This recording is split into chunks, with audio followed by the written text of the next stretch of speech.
Now DLSS 4.5 has officially launched, I thought it would be good for me to give you guys a quick guide on how to actually make use of it. Now DLSS 4.5 and its improved models, Model M for example, will be available to run on an RTX 20 and RTX 30 card, as well as of course RTX 40 S50, but if you are going to run them on an older GPU, let's say RTX 30, you will certainly get a performance penalty, so that is worth noting. I'll show you guys some footage actually I captured for Control on an RTX 3080 in just a moment, but a couple of small caveats. So right now, this is kind of a preview and it's going to launch in a week or two. I can't exactly remember the date, in full public. So right now it is basically a beta that you can opt into.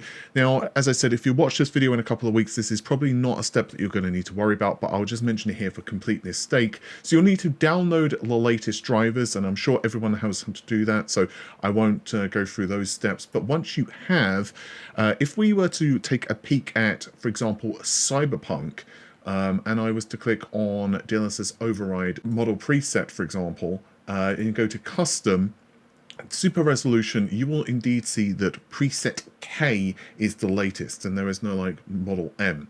So why is that? Well, basically, as I said, you have to opt into the beta, and to do that, you want to click on About, opt into access for beta or experimental features, and once you've done that, click on, I think it's on drivers, and then it's going to tell you that, well, there's a new version ready to install. So relaunch to install the update, click on that, and it'll take a few moments.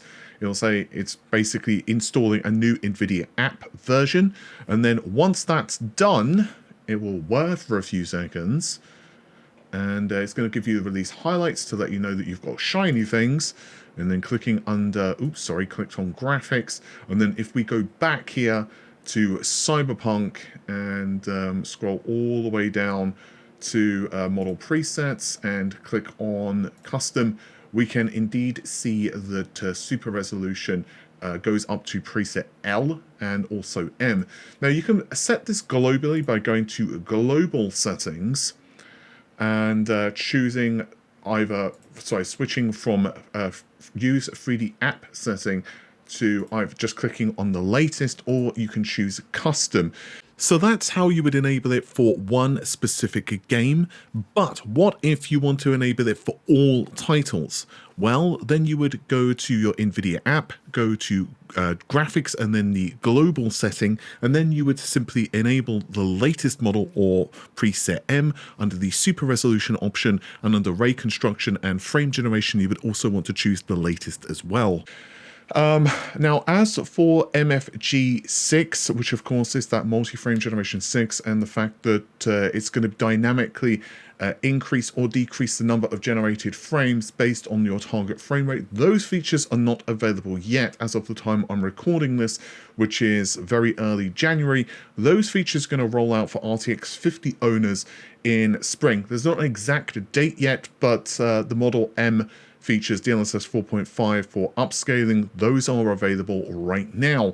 And I thought I'd also give you a couple of comparison shots. Now, at the moment, I've seen, and also a little bit of testing myself, again, RTX 30 cards and 20 cards get absolutely hammered with this. RTX 40, not so much, and RTX 50, of course, ultimately, this is a feature which really benefits RTX 50 owners, but I have seen a little bit of testing myself, and from my personal experience, I would say the visual quality is better. However, there does seem to be a little bit of over sharpening in some scenes. You're going to have to kind of experiment with this. And again, it is still a model that is being tested. It's not fully available to the public yet, as in like it's not a full public release. You have to opt into the beta. So I'm sure Nvidia will tweak this over the next couple of weeks. As I alluded to earlier, DLSS 4.5 is very taxing on RTX 20 and RTX 30 GPUs, to the point where if you are needing to chase those frames, it may be a better idea to just opt for an earlier version. Hopefully Nvidia can improve the performance down the line, but as you can see on screen, I'm testing Control here with an RTX 3080. It's with the default version of DLSS, which ships with the game, versus Model M, and I'm testing the game with 4K output with 1080p input DLSS performance, maximum settings with ray tracing set to high, and the performance penalty for Model M is pretty damn large. So again, if I was running an RTX 3080, for example, or any of the RTX 20 or 30 series, unless you've got those frames spare, it may not be a good performance trade. So anyway, guys, hopefully you found the video interesting.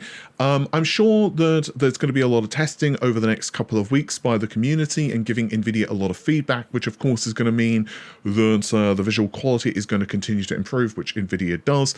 So far, in my testing, I do think it looks better in most titles, but of course you're going to want to play around a little bit if you have an RTX 40 or RTX 50 card. And again, owners of, let's say, a Turing GPU, you may want to just stick with one of the other models, like, for example, Model K.